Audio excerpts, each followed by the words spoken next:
जय श्री कृष्णा, राधे राधे। आइए हम सब सुनते हैं श्री विनायक गणेश चतुर्थी व्रत की गाथा। गाथा के अनुसार एक बार भगवान शिव और माता पार्वती नर्मदा नदी के किनारे बैठे थे।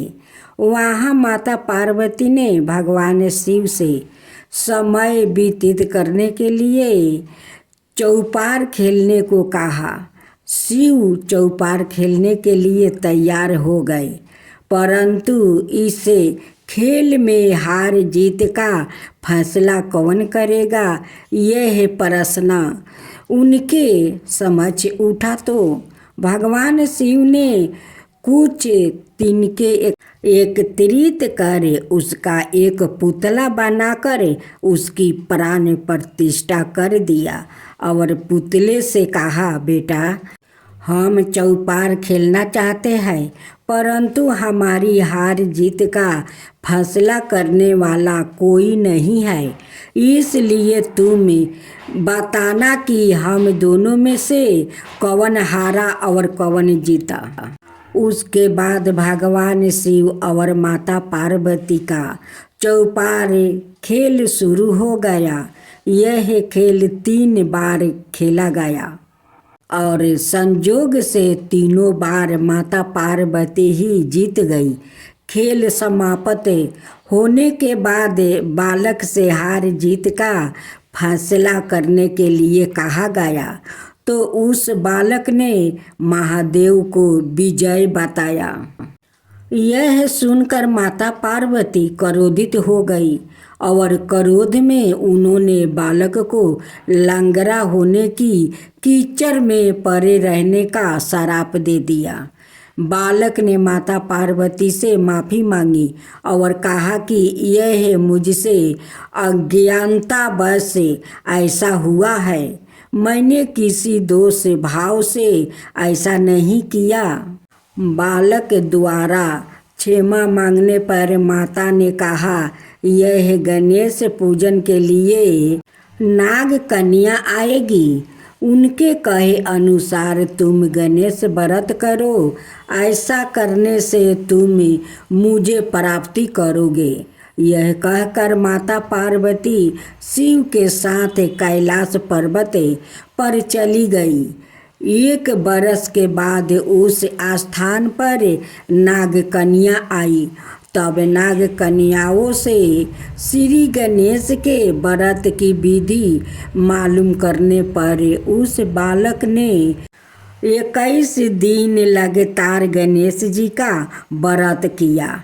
उसकी श्रद्धा से गणेश जी प्रसन्न हुए। उन्होंने बालक को मनोवांछित फल मांगने के लिए कहा। उस पर उस बालक ने कहा, हे विनायक, मुझसे इतनी शक्ति दीजिए कि मैं अपने पैरों से चलकर अपने माता पिता के साथ कैलाश पर्वत पर पहुंच सकूं और वो यह देख प्रसन्न हो जाए। तब बालक को वरदान देकर श्री गणेश अंतर्ध्यान हो गए। इसके बाद वो बालक कैलाश पर्वत पर पहुंच गया और कैलाश पर्वत पर पहुंचने की अपनी गाथा उसने भगवान शिव को सुनाई।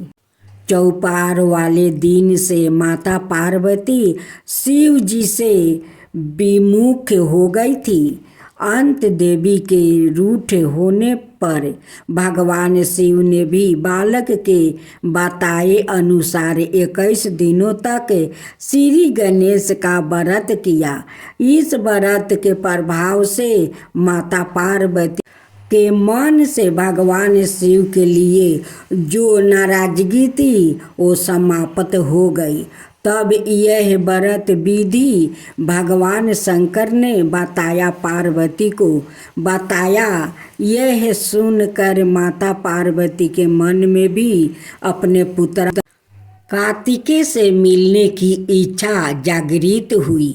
तब माता पार्वती ने भी 21 दिन तक श्री गणेश का व्रत किया और दूबा फूल और लड्डुओं से गणेश जी का पूजन अर्चना किया।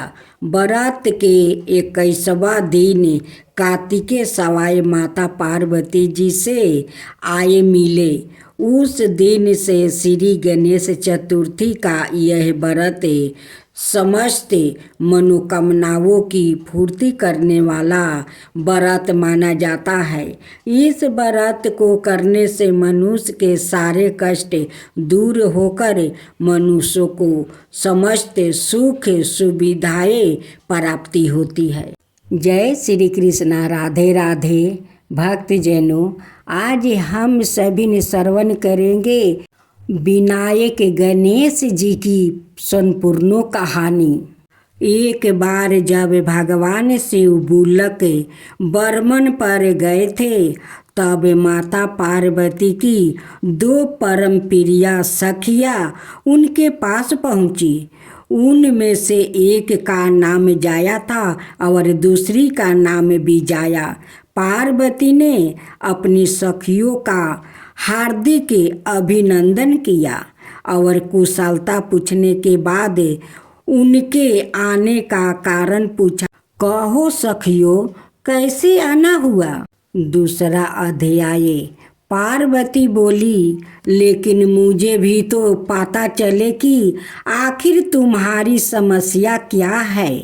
विजया बोली, समस्या यह है कि हम सवाए को असुरक्षित महसूस कर रही हूँ। विजया की बात सुनकर पार्वती आश्चर्य से बोली, असुरक्षित, और वो भी यहाँ कैलाश में? भगवान शंकर के इतने गणों के होते हुए भी तुम्हें सवाए को असुरक्षित समझने का विचार कैसे पैदा हो गया? सखी जब बोली, लेकिन वो सब तो भगवान शिव के गण अनुचर है। हम चाहती हूँ कि हमारा भी कोई ऐसा गण हो जो सिर्फ हमारे ही आदेश का पालन करे। पार्वती बोली, कहती तो तुम ठीक हो। मैंने भी कई बार इस विषय में सोचा है। अब की बार जब भगवान शंकर कैलाश लौटेंगे तो उनसे इस बारे में विचार विमर्श करूंगी। उस दिन के बाद बात आ गई हो गई, लेकिन फिर एक बार एक ऐसी घटना उपस्थित हो गई जिसके कारण पार्वती जाया विजया की समस्या पर गंभीरता पूर्वक सोचने को बेबस हो गई। यूं कि एक दिन माता पार्वती स्नान करने सागर जाने लगी तो उन्होंने पहरे पर नियुक्त नंदी से कहा, देखो नंदी, मैं स्नान करने जा रही हूँ, किसी को भी अंदर मत आने देना। नंदी बोला, आप निर्चित होकर स्नान करें माता, मैं किसी को भी अंदर नहीं आने दूंगा। कुछ समय उपरांत भगवान शंकर वहाँ पधारे। उन्होंने देखकर नंदी सोचने लगा, भगवान शंकर मेरे स्वामी है, माता पार्वती की पति है। अगर उन्हें अंदर जाने से रोकता हूँ तो स्वामी मुझ पर क्रोधित हो जाएंगे। अंदर माता पार्वती स्नान कर रही है, अगर स्वामी वहाँ पहुँच गए तो माता क्रोधित होगी। समझ में नहीं आता कि क्या करूं। नंदी यह सोच ही रहा था कि त्रिशूलधारी भगवान शंकर अंदर चले गए। अंदर माता पार्वती स्नान कर रही थी। उन्होंने असमय में अपने पति को आते देखा तो नारी सुलभ लाज से सिकुड़ गई और उन्होंने सवाई को बहुत लज्जित सा महसूस किया और उसी समय दृढ़ निश्चय कर लिया कि वो अपने लिए कोई गण निर्मित करेगी। वो सोचने लगी, जाया भी जाया ठीक ही कह रही है। मुझे ऐसा अनुचर की आवश्यकता है जो सिर्फ मेरे ही आदेश माने, मेरे अलावा किसी और के आदेश की राति भर परवाह ना करे। अगले दिन माता पार्वती ने अपने शरीर के मैल से एक सुंदर बालक का निर्माण किया और अपनी शक्ति से उसमें प्राण डाल दिया। उन्होंने बालक के हाथों में एक छड़ी पकड़वाकर आदेश दिया, आज से तुम मेरे पुत्रा हो। आज के बाद तुम्हें सिर्फ मेरे ही आदेश का पालन करना है। मुझे पुत्रा। बालक गणेश ने सिर झुकाकर कहा, ऐसा ही होगा माँ। आज के बाद मैं सिर्फ आपके आदेश के प्रति ही उत्तरदायी होऊंगा। पार्वती बोली, तुम द्वार पर खड़े हो जाओ, मैं स्नान करने जा रही हूँ। तब तक मैं स्नान ना कर लूँ किसी को भी अंदर मत आने देना। आदेश पाकर बालक गणेश द्वार पर जा खड़ा हुआ। उसने अपने हाथों में माता पार्वती द्वारा दी गई छड़ी पकड़ी हुई थी। तभी शिव वहां आ पहुँचे और अंदर जाने लगे। यह देख बालक गणेश के सामने छड़ी तान कर बोले, ठहरिए, आप अंदर नहीं जा सकते। बालक की बात सुनकर भगवान शिव को बड़ा आश्चर्य हुआ। आश्चर्य की बात भी थी क्योंकि एक छोटा सा बालक उनके दरवाजे पर खड़ा होकर उन्हीं को अंदर जाने से वो रोक रहा था।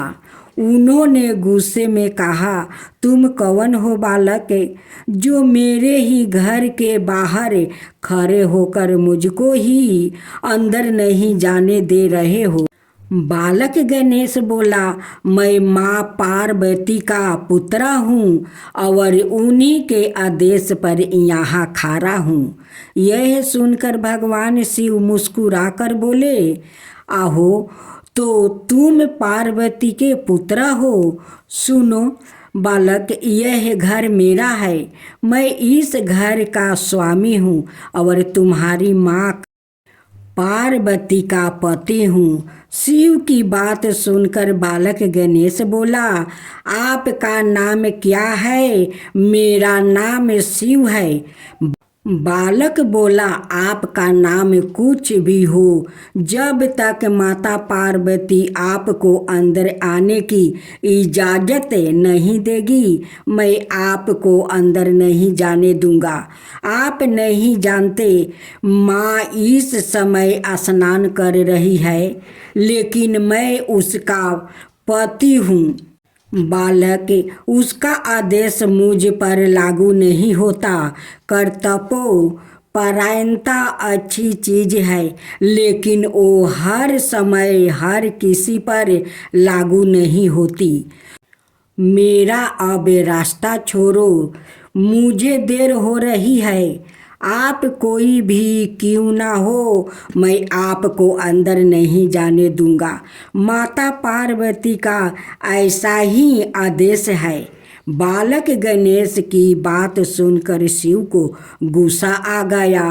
उन्होंने अपने 2 गणों को, जिनके नाम नंदी और बिरगु थे, अपने पास बुलाकर आदेश दिया, इस दुष्ट बालक को द्वार से हटाकर मार्ग साफ करो। ना जाने कहाँ से ये आकर दरवाजे पर जम गया है, मार्ग को रोक रहा है। कहता है कि ये पार्वती का पुत्र है। अपने स्वामी का आदेश पाकर नंदी और बिरगु बालक गणेश के पास पहुँचे और बोले, रास्ता छोड़ो बालक, हमारे स्वामी पधारेंगे। ये स्वयंभू भगवान आशुतोष है, इनके सामने धीरजता करना अपराध है। स्वामी नाराज होंगे तो अनर्थ हो जाएगा, तुम संकट में पड़ जाओगे। तुम्हारे स्वामी नाराज होते हैं तो होते रहे, मुझे इसकी कोई परवाह नहीं है। मैं अपनी माता पार्वती का आदेश नहीं टाल सकता। नंदी और बिड़गू दोनों गणेश को जबरन द्वार से हटाने को आगे बढ़े, किंतु वो गणेश को छू भी ना सके। गणेश ने माता पार्वती द्वारा परिचित छड़ी से उनकी धुनाई शुरू कर दिया। धुनाई इनकी जबरदस्त थी कि दोनों वहाँ से भागकर शिव के पास पहुँचे और अपनी असफलता बताई। यह सुनकर शिव क्रोधित हो उठे। उन्होंने अपने अनाये गणों को बुलाया और गणेश को द्वार से हटाने का हुक्म दिया। पकड़ लो उस बालक को और उसे यहाँ से ले जाओ। मैं सवाए उसको उसकी दृढ़ता के लिए दंडित करूँगा। उसने मेरा ही नहीं, नंदी और बिड़गू का भी अपमान किया है। एक बार फिर नंदी और बिड़गू अनाये गणों के साथ गणेश के पास पहुँचे, लेकिन उनमें से कोई भी गणेश तक नहीं पहुँच सका। गणेश की छड़ी से अग्नि की लपेट उठी और सीधी गणों से जा टकराई।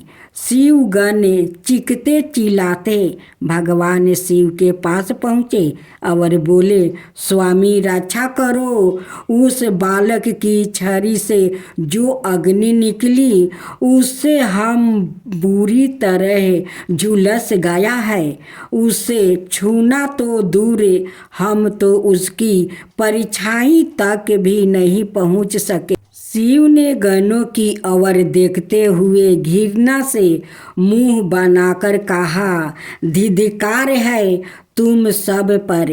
एक छोटे से बालक को जिसके हाथ में हथियार के नाम पर सिर्फ एक छड़ी है, तुम लोग काबू में नहीं कर सके। अनन फनन में ही यह समाचार चारों दिशाओं में फैल गया। देवराज इंद्र, भगवान विष्णु, पीताम्बर, ब्रह्मा सहित सब देवता कैलाश जा पहुँचे। इंद्र ने शिव से कहा, प्रभु कौन बालक है यह? इसकी मार तो बड़ी विकट है। आपके सारे गण कोशिश करने के बावजूद भी इसे छू नहीं पा रहे हैं। शिव बोले, सूर्यराज तुम सवाए देवों की सेना सहित जाओ और उस बालक को पकड़ लाओ। उसे मारना नहीं, मैं सवाए अपने हाथों से उसे दंडित करना चाहता हूँ। इंद्र देवताओं की एक विशाल सेना लेकर गणेश पर टूट पड़े। विकट संग्राम छिड़ गया। उसके अग्नि अस्त्र गणेश पर अग्नि वर्षा करने लगे, किंतु बालक गणेश तक अस्त्र पहुँच ही नहीं पा रहा था। यह देखकर इंद्र सोचने लगा, यह कैसा चमत्कार है। मेरा कोई भी अस्त्र इस पर काम नहीं कर रहा है। उल्टे इसकी छड़ी से अग्नि की चिंगारियाँ निकलकर मेरे सैनिकों को जला डाल रही है। इधर माता पार्वती अपनी सखियों के साथ स्नान सागर से निकल आई। बाहर उन्होंने जो दृश्य देखा उसे देखकर वो आश्चर्यचकित होकर बोली, अरे यह क्या, यहाँ तो विकट संग्राम छिड़ा हुआ है।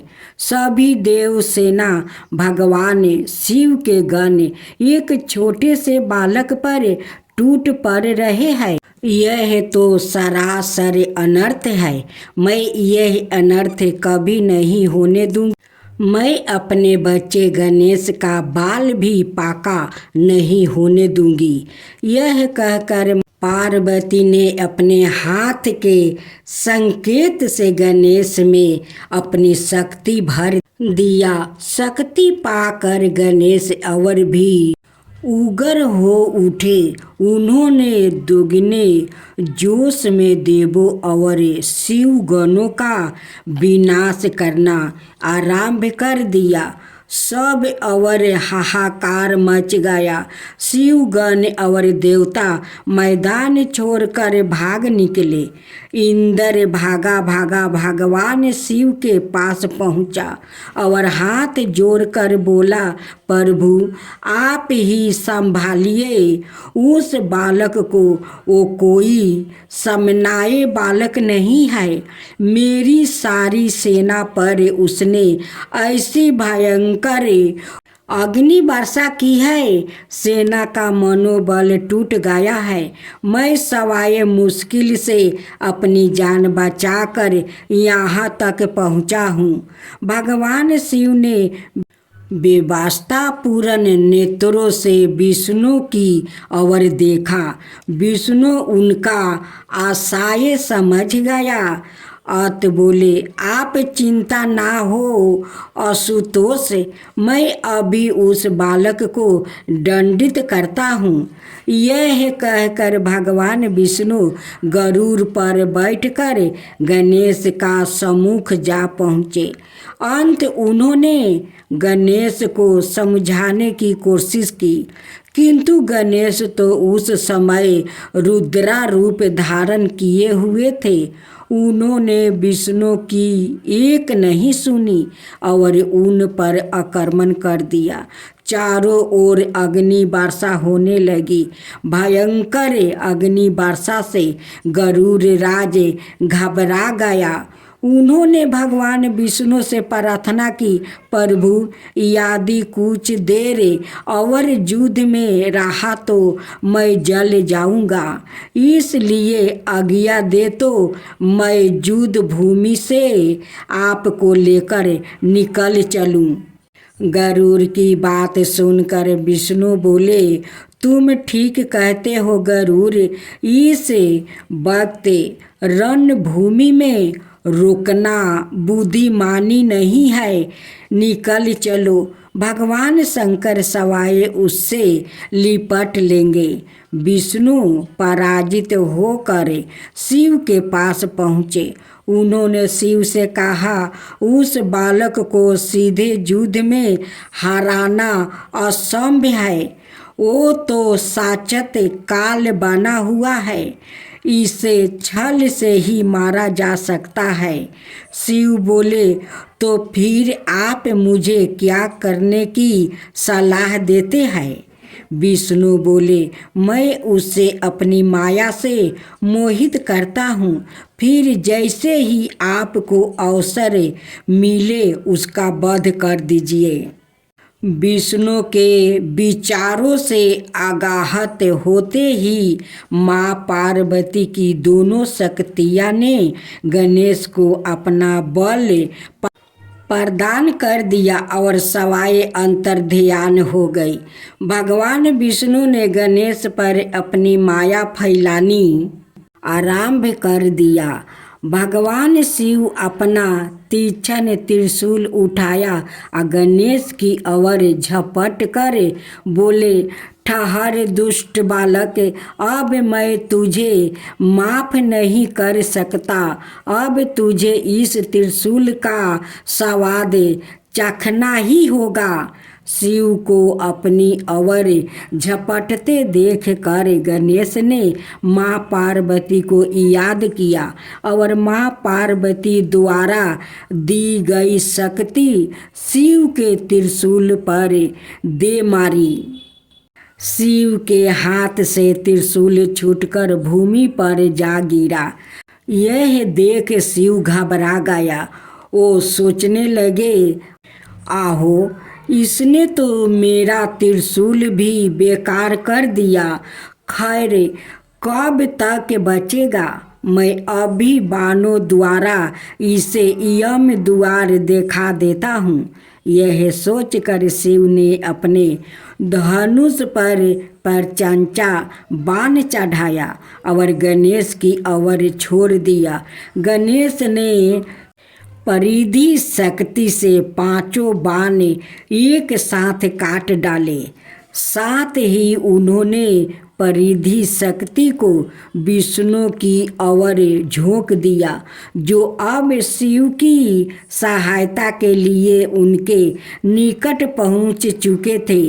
मगर विष्णु तुरंत परिधि शक्ति के घेर से अलग हो गया था। इस तरह गणेश का यह वार असफल हो गया। यह देख शिव और विष्णु में आंखों ही आंखों में संकेत हुए। शिव संकेत समझकर उत्तर दिशा की ओर बढ़ गया। विष्णु गणेश को युद्ध में उलझाते रहे। विष्णु जितने भी वार गणेश पर कर रहे थे, गणेश उन सभी को बेफल कर रहे थे। इससे उनका ध्यान अपनी रक्षा की ओर बट गया।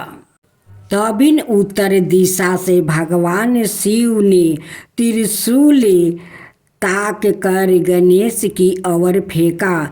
विष्णु से अपनी सुरक्षा में अटके गणेश ने कल्पना भी नहीं की थी कि शिव पीठ पीछे से उन पर हमला करेंगे। इसलिए वो निश्चित होकर विष्णु से जूझ रहे थे। इस बार भगवान शिव के त्रिशूल का वार बिल्कुल सफल हुआ। त्रिशूल गणेश के मस्तक को काटा हुआ दूर जा गिरा। उनका धड़ वही खारा का खारा रह गया। धड़ और मस्तक कुछ देर तक कांपते रहे, फिर दोनों शांत हो गया। देवों और गणों ने शिव के जयकारा बोलने आरंभ कर दिया। दूसरा अध्याय भगवान शिव द्वारा अपने पुत्र गणेश का सिर कट जाने और देवों द्वारा हर्ष प्रकट होते देखकर माता पार्वती के क्रोध का ठिकाना ना रहा। कुछ पल तो वो भाव विह्वल होकर रोती रही। अंत में उन्होंने चंडी का रूप धारण कर लिया।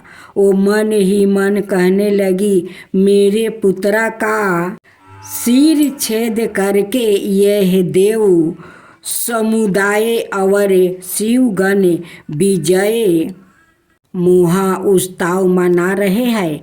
मैं भी इन्हें इसका ऐसा प्रतिफल दूंगी कि इनकी आत्मा तक कांप उठेगी।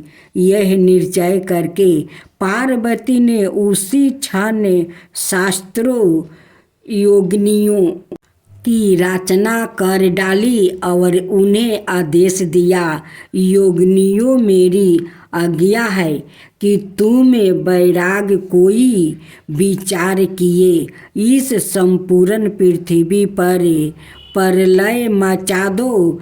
देव, ऋषि, यक्ष, किन्नर, राक्षस अपना यह पराये जो भी तुम्हारे सामने पड़े भक्षण कर डालो। किसी को भी क्षमा मत करो। संपूर्ण पृथ्वी पर हाहाकार मचा दो।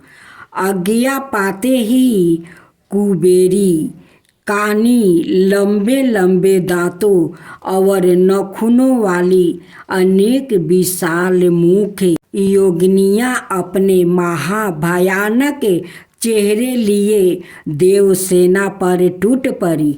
देखते ही देखते उन्होंने हजारों देवों, शिवगणों, ऋषि मुनियों, वृद्ध, बालक, स्त्री आदि का भक्षण कर डाली। चारों ओर भाग दौड़ मच गई। कुछ योगियों सीधी इंद्र और विष्णु की ओर लपकी। मौका देखकर भगवान शंकर चुपचाप एक ओर खिसक गए। बाद में वो सब एक पहाड़ की गुफा में एकत्रित हुए और इस मुसीबत से छुटकारा पाने का उपाय ढूंढने लगे। शिव बोले, यह सब भगवती पार्वती के कोप के प्रतिरूप है। उनके पुत्रा का वध जो हुआ है, कौन माँ है जो अपने पुत्रा के मरने पर वो दुखी ना होती।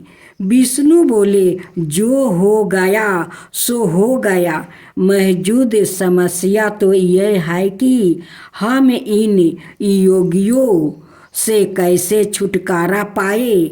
यह तो दृष्टि को तहस नहस कर देने पर तुल गई है। पीताम्बर वर्मा ने कहा, यदि भगवती गिरिजा दृष्टि हो तभी यह आफत टल सकती है।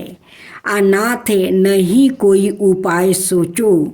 विष्णु बोले, एक उपाय है भगवान। यदि हम देव ऋषि नारद को भगवती पार्वती को समझाने की जिम्मेदारी सौंप दे तो वो इस कार्य को अच्छी तरह क्रियान्वित कर सकते हैं।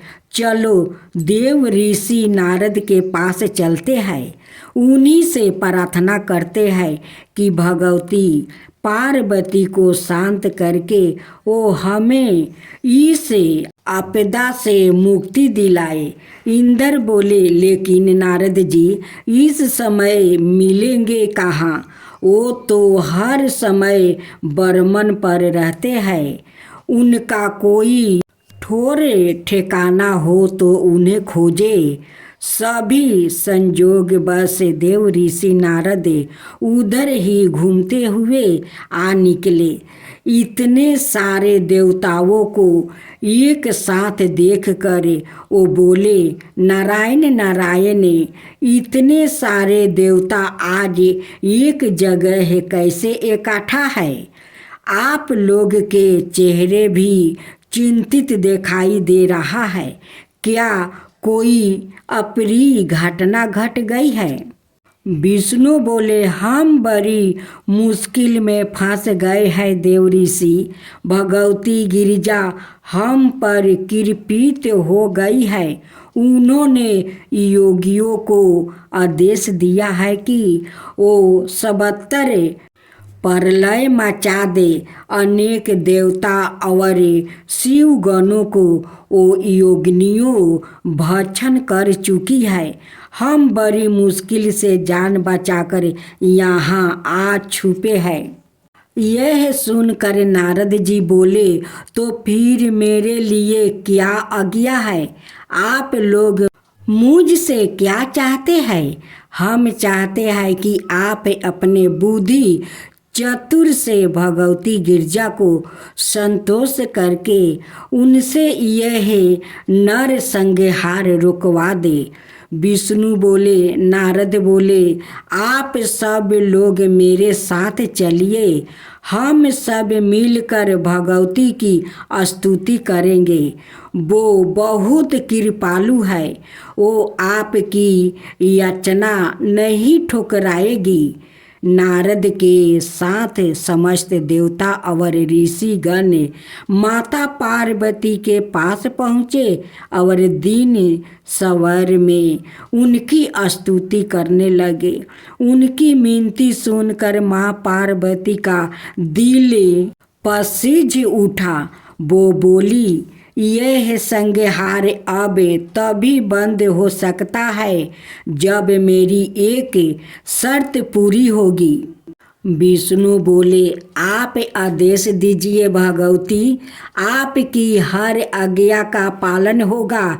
कृपाए अपनी शक्तियों द्वारा इस नर संहार को बंद करवा दीजिए। पार्वती बोली, मेरी शर्त है कि जब तक मेरा पुत्र पुनः जीवित नहीं होगा, मैं योगियों को संहार बंद करने का आदेश नहीं दूंगी। विष्णु बोले, देवी, यदि ऐसा है तो हम आपके पुत्र को पुनः जीवित किए देते हैं। भगवान शिव ने अपने गणों को आदेश दिया, तुम लोग उत्तर दिशा की ओर जाओ। सबसे पहले जिसे भी जो भी मनुष्य या पशु दिखाई दे उसे यहाँ ले आओ। आदेश पाते ही शिव के गण उत्तर दिशा की ओर चल दिया।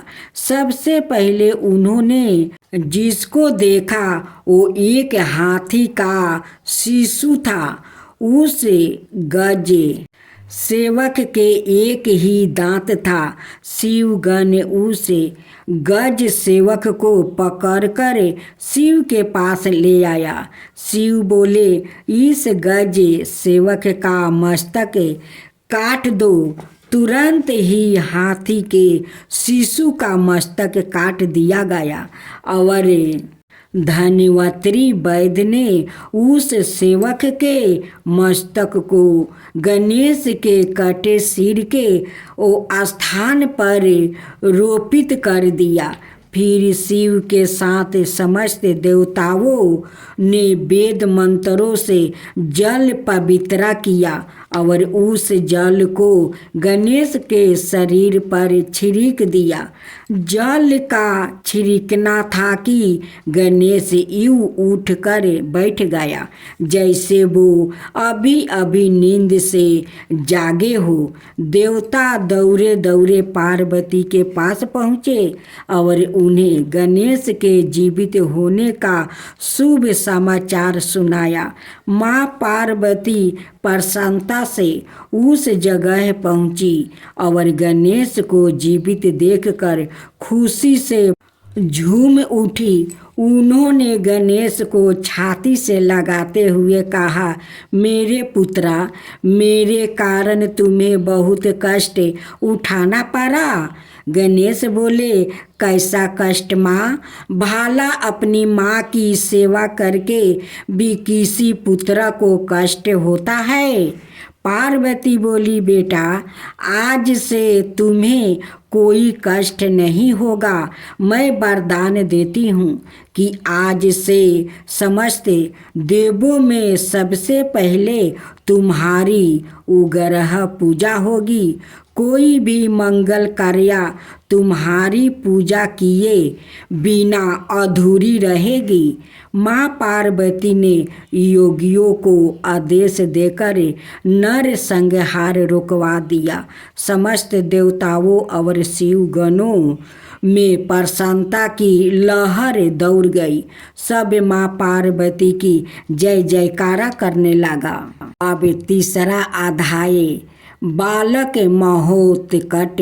गणेश जी के विभिन्न अवतारों में से एक नाम द्वारा उदित और धुंधर जैसे दुदंत असुरों के मारे जाने का समाचार जंगल की आग की तरह चारों दिशाओं में फैल गया।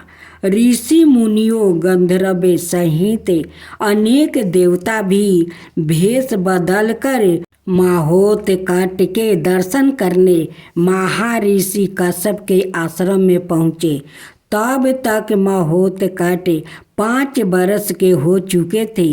उनके उपवन नयन संस्कार की तैयारियां की जा रही थी।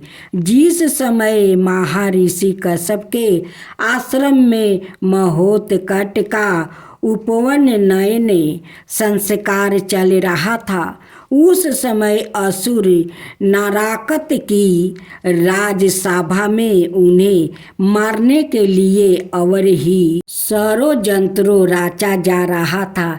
नाराकत ने अपने 5 विशेष असुरों को आदेश दिया। विघात, पिंकच्छ, विशाल, पिंगलक, चपल, तुम पांचों तुरंत ब्राह्मणों का भेष बदल कर कश्यप के आश्रम में पहुंच जाओ और उपवन नयन कराने वाले ब्राह्मणों में शामिल हो जाओ।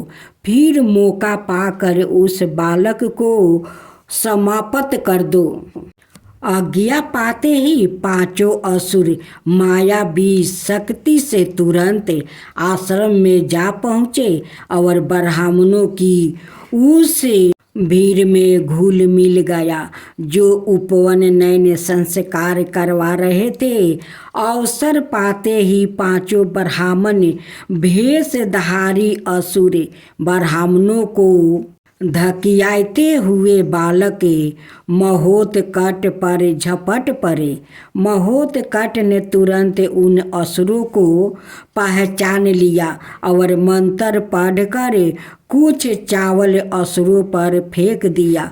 5 असुरों के वस्तु में आग लग गई और वो धू धू करके जलने लगा और उनके निर्जीव शरीर पृथ्वी पर गिर पड़े। असुरों के भयानक शवों को देखकर उपस्थित देवता, ऋषि, मुनि, ब्राह्मण और सभी जन अत्यंत चकित हुए। 5 छलिया राक्षसों को क्षण भर में ही इस बालक ने कैसे मार डाला, यह बात समझ में नहीं आया। क्या भूभार हरण करने के लिए परमात्मा ने ही अवतार ग्रहण किया है।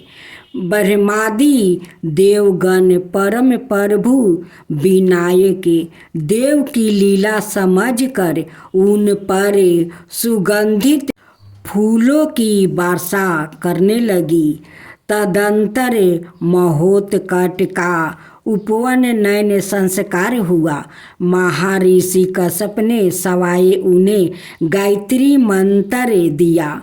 परम प्रिया पुत्र महोत्कट की प्राण रक्षा से प्रसन्न होकर महर्षि कश्यप ने पूर्ण शक्ति पूर्वक ब्राह्मणों की पूजा की और उन्हें विविध प्रकार के वस्तु, सौरन और गौ प्रदान की। इसके बाद 71 समुदाय के बीच महर्षि वशिष्ठ अत्यंत स्नेहपूर्वक विनायक का हाथ पकड़ा, उन्हें ब्राह्मण के पास ले गया। ब्रह्मा ने अपने कमंडलू के जल से उन पर तीर्थों का जल छिड़का और सादा खिला रहने वाला परदम पुष्पा उन्हें प्रदान किया। उस समय उन्होंने विनायक का नाम ब्राह्मण चंपित रखा। फिर देव गुरु बृहस्पति ने भी विनायक की पूजा करके उन्हें भारभूति नाम प्रदान किया। कुबेर ने विनायक की पूजा करके उनका नाम सुरानंद रखा और उन्हें अपने कंठ की रत्नमाला प्रदान किया। वरुण ने अपना पासा प्रदान कर उन्हें सबर प्रिया नाम दिया।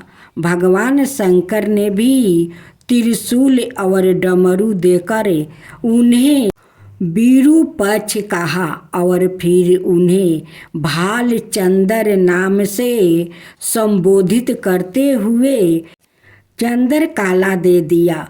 परशुराम की माता रोनिका ने बालक को परशु प्रदान किया और परशु हस्त नाम रखा। फिर उनकी पूजा करके उन्होंने वाहन के लिए सिंह देकर उन्हें सिंह वाहक नाम दिया। दीर्घ भेषधारी समुंदर ने उन्हें मालाएं भेंट की। उन्होंने उनका नाम फनी राजा सेन रखा। अग्निदेव ने उन्हें अपनी जलने वाली शक्ति प्रदान की और नाम रखा धनंजय। बाहुदेव ने अपनी शक्ति देते हुए उनका नाम प्रभंजन रखा। सब देवों ने अपनी अपनी सामर्थ्य के अनुसार बालक महोत्कट को विविध वस्तुएं भेंट की, किंतु देवराज इंद्र ने तो उनके अभिनंदन को उठा और नहीं उन्हें कोई वस्तु भेंट में नहीं दी। एक तो वो पहुंचा भी देर से और दूसरे उसने उन असुरों को जलते हुए देखा भी नहीं। वास्तव में देवराज इंद्र को अपनी शक्तियों का अभिमान हो गया था और इस समय यही सोच रहा था, यह देव और ऋषिगण व्यर्थ ही एक बालक को इतना महात्म्य देते हुए इसका सम्मान कर रहा है। मुझे तो इस बालक के कोई विशेषता दिखाई नहीं दे रही है, सिवाय इसके कि यह महर्षि कश्यप और माता अदिति का पुत्र है। इस नाते से भी यह मेरा छोटा भाई है, फिर मैं इसको इतना महत्व क्यों दूं? महोत्कट शायद इंद्र के मन के विचार भाप गए थे। उनके नेत्रों से अग्नि की चिंगारियां सी फूटने लगी। अचानक एक तेज झंझावट उठा और इंद्र को उठाकर दूर ले जा कर पटका। रंग में भंग पैदा हो गया। आश्रमवासी किसी अनिष्ट की आशंका से घबरा उठे। इंद्र ने आंखों खोली तो उन्होंने महोत्कट के रोम रोम में अंत ब्रह्मांड और भगवान का विराट रूप देखा।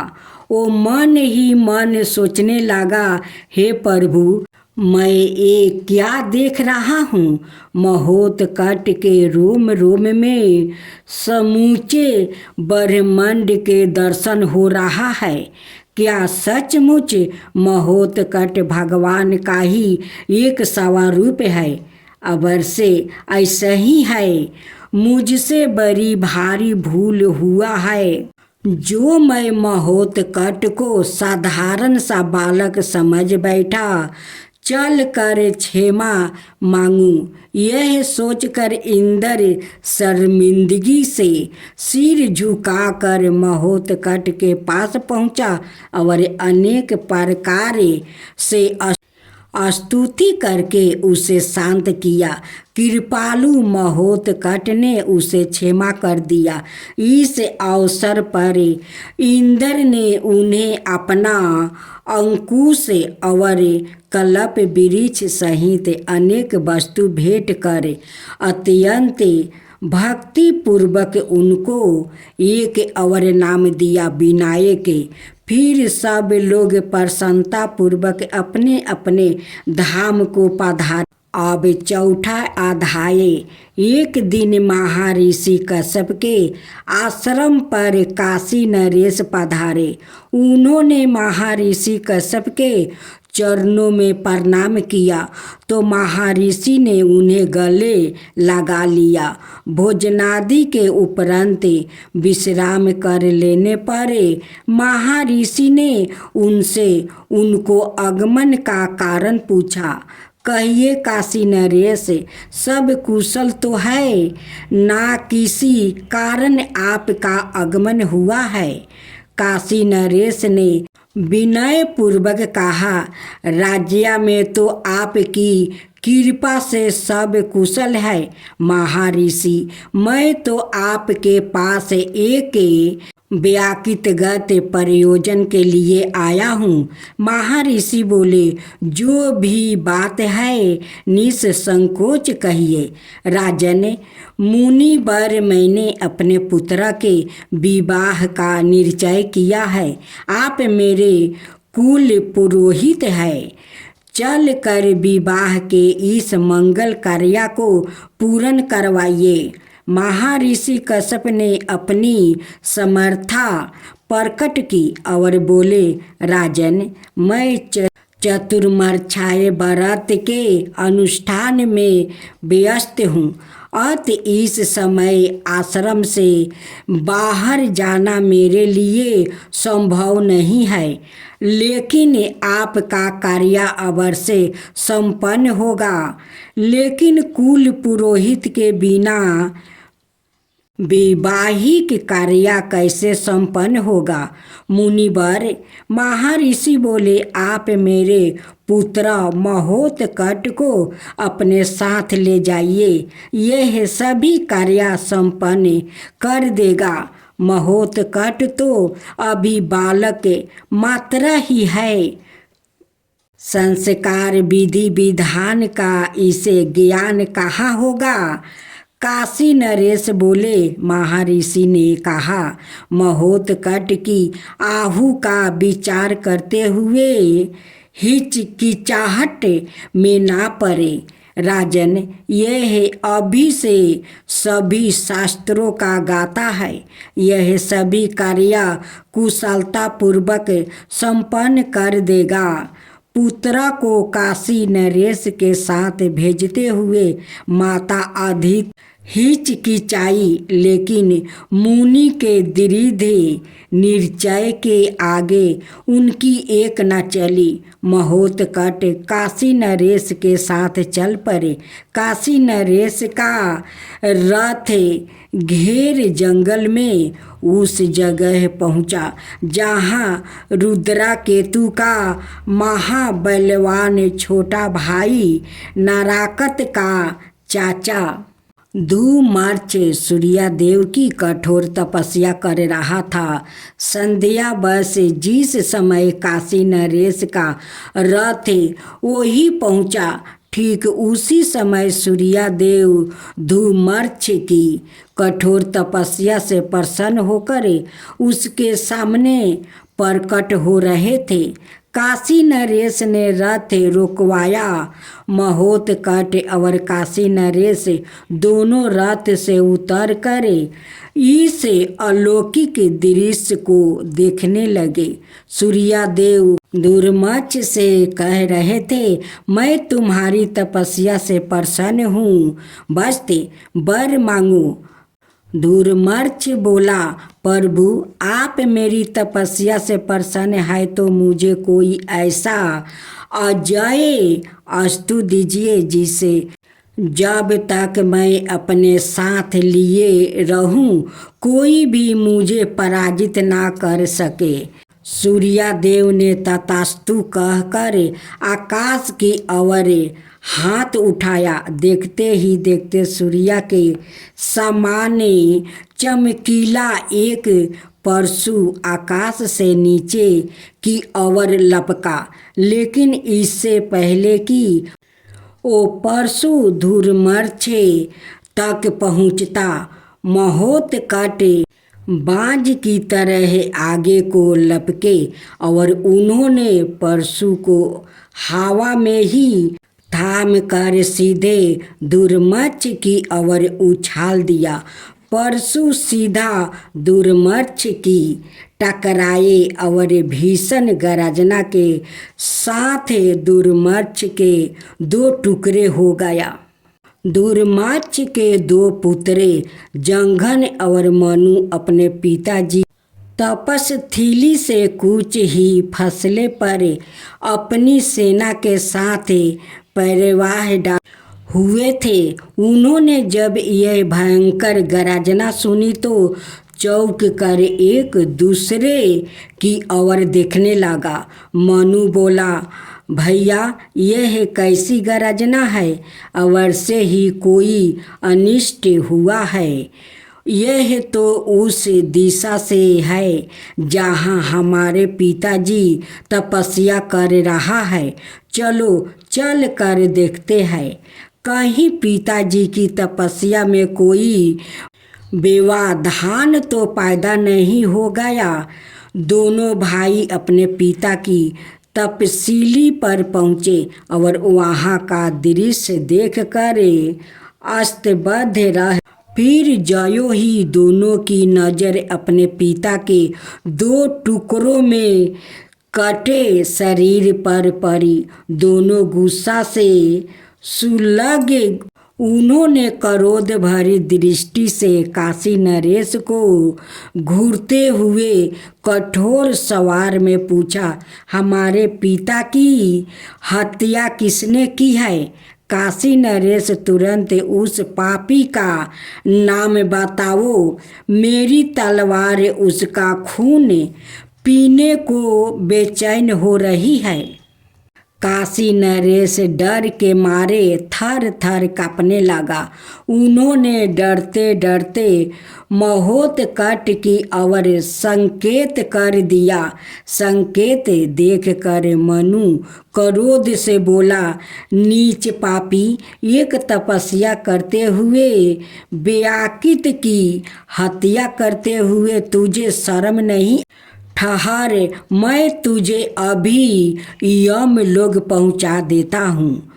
जंघन बोला, नहीं भैया, हमारे पिता की हत्या का काशी नरेश भी उतना ही दोषी है जितना यह बालक। इस दोनों के ही सिर काट दो। यह सुनकर काशी नरेश डर बंध गई। वो डरते हुए बोले, मैंने कुछ नहीं किया, सब इसी महोत्कट का किया धारा है। मुझे छोड़ दो, दंड देना है तो इसी को दो। काशी नरेश की बात सुनकर महोत्कट क्रोधित स्वर में बोले, काशी नरेश, आप तो बहुत